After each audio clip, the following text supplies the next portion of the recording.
ये थी एक सोच थी, क्योंकि आपको पता है जब कोई स्टार्टअप शुरू होता है तो किसी समस्या का सॉल्यूशन ही स्टार्टअप हम जो बात करते हैं पहले उसका इंटरेस्ट चेक करते हैं कि उसका इंटरेस्ट किस फील्ड में है, तो उसको इंक्यूबेट किया जाता है उसके अकॉर्डिंगली। बेस्ड स्टार्टअप के लिए काम करते हैं।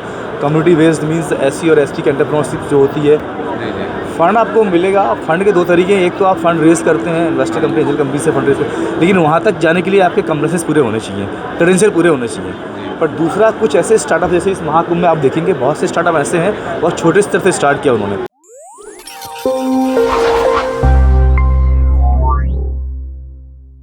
स्टार्टअप महाकुंभ मेले में एक बार फिर से आपका स्वागत है। एक नए स्टार्टअप के साथ हमारे साथ आज हैं प्रोसोल के फाउंडर और इनसे जानेंगे क्या है इनका स्टार्टअप और किस बारे में ये काम करते हैं। सर, आपका शुभ नाम क्या होगा? संजय, मेरा नाम है संजय डहरिया। मैं इस स्टार्टअप को मेंटर करता हूँ। यहाँ पे जो भी हमारे साथ इसके डायरेक्टर हैं पारुल डहरिया और योगेश डहरिया। ये स्टार्टअप जो है, अब इसके बारे में आपको मैं डिटेल बताना चाहूँगा। बेसिकली ये स्टार्टअप जब स्टार्ट हुआ तो इसके पीछे एक थीम ये थी, एक सोच थी, क्योंकि आपको पता है जब कोई स्टार्टअप शुरू होता है तो किसी समस्या का सॉल्यूशन ही स्टार्टअप हम जो बात करते हैं वही ये है। एक ऐसी समस्या थी जिसमें बिजनेसमैन अपने बिजनेस को ग्रो नहीं कर पाते थे। एक न्यू स्टार्टअप, एक एमएसएमई, एक छोटा स्टार्टअप जो है वो अपने आप को बिजनेस को गवर्नमेंट के साथ जोड़ नहीं पा रहा था। उसको एक बहुत बड़ा गैप हो रहा था, उस गैप को हमने फिल किया। उस फिल गैप करने के लिए हमने क्या किया, इनोवेटिव मॉडल बनाया कि जब कोई एक स्टार्टअप शुरू करता है तो उसके दिमाग में बहुत सी बातें होती हैं, मैं क्या करूँ, कैसे करूँ, कहाँ लेके जाऊँ। सो डिलेमा इज़ ओवर एंड तो देन प्रॉब्लम फेस करता है कि अब मैंने स्टार्ट तो करना है मुझे, बट प्रॉब्लम बहुत सारी है। उस प्रॉब्लम से ओवरकम होने के लिए इसको फिर देखता तो चैलेंजेस मिलते हैं उसको, उस चैलेंजेस को कैसे वो आगे बढ़े उस चैलेंजेस से।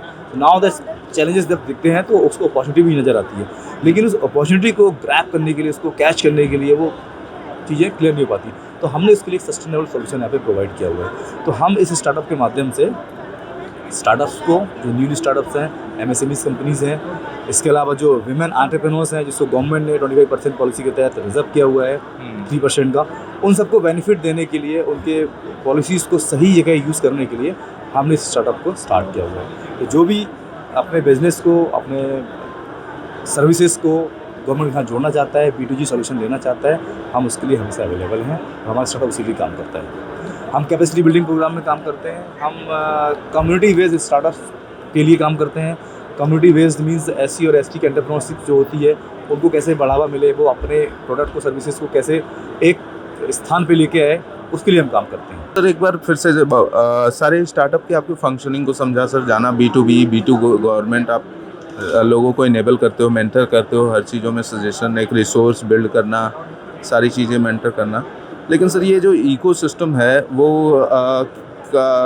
क्या क्या और बेनिफिट्स लोगों को प्रोवाइड करता है बिजनेसेस में? जैसे आपने तो ओवरऑल एक सरफेस लेवल की बातें बताई, इन डेप्थ थोड़ा सा इसको ब्रेक डाउन कर दीजिए। जब एक स्टार्टअप शुरू होता है तो वहाँ कैसे आप उनके हैंड होल्डिंग सपोर्ट करते हो, कैसे उनको बोर्ड पे लेके आते हो चीज़ों में? देखिए, ये जेम पोर्टल पे जो रजिस्ट्रेशन और उसके बाद जो उसकी प्रोसेस होती है वो थोड़ा सा एक्सप्लेन करिए। देखिए, जब कोई एक स्टार्टअप शुरू करता है जी। तो जैसे मैंने आपको बताया, हमारा जो बिजनेस मॉडल है ये पूरा का पूरा इम्प्लीमेंटेशन उसी स्टार्टअप के आधार पर होता है। तो हमारे पास जब जैसे कोई कॉलेज से स्टूडेंट निकल के आया और उसको लगता है कि मैं किसी चीज़ में इंटरेस्ट, उसका बिल्डअप हम चेक करते हैं, पहले उसका इंटरेस्ट चेक करते हैं कि उसका इंटरेस्ट किस फील्ड में है, तो उसको इंक्यूबेट किया जाता है उसके अकॉर्डिंगली। और फिर इकोसिस्टम जो बना हुआ है स्टार्टअप का, कि आपके दिमाग में कुछ आइडिया है, उस आइडिया को इम्प्लीमेंट करने के लिए जो हम एक इकोसिस्टम बनाते हैं उससे हम बात करते हैं। तो उसका इंटरेस्ट बिल्डअप करते हैं पहले, किस फील्ड में उसका इंटरेस्ट है, सर्विसेज में, गुड्स में।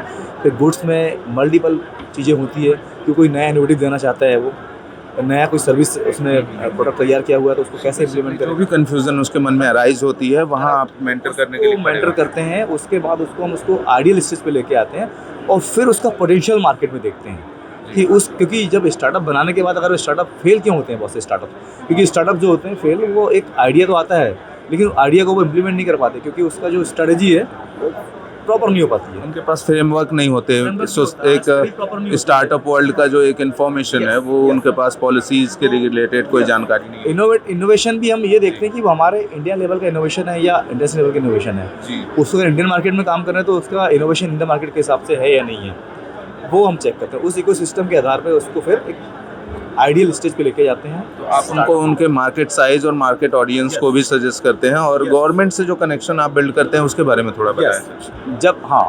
जब वो आइडिया उसका डेवलप करते हैं, स्टार्टअप रेडी हो जाता है, तो स्टार्टअप रेडी होने के बाद उसको फंडिंग की इच्छा रहती है। हर स्टार्टअप चाहता है मुझे फंड मिले, लेकिन मेरा मानना थोड़ा उससे हटके है। फंड आपको मिलेगा, फंड के दो तरीके हैं। एक तो आप फंड रेज करते हैं इन्वेस्टर कंपनी, एंजल कंपनी से फंड रेज करते, लेकिन वहाँ तक जाने के लिए आपके कम्प्रेसेस पूरे होने चाहिए, क्रेडेंशियल पूरे होने चाहिए।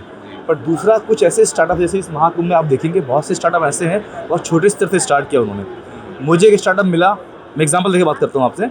मिल्क बिला करके एक स्टार्टअप मिला, वो रॉ मिल्क को सप्लाई करता है। रॉ मिल्क का मतलब है कि इधर मिल्क निकाला दूध और अपने पास अपने डिब्बे में रखा और सेल किया।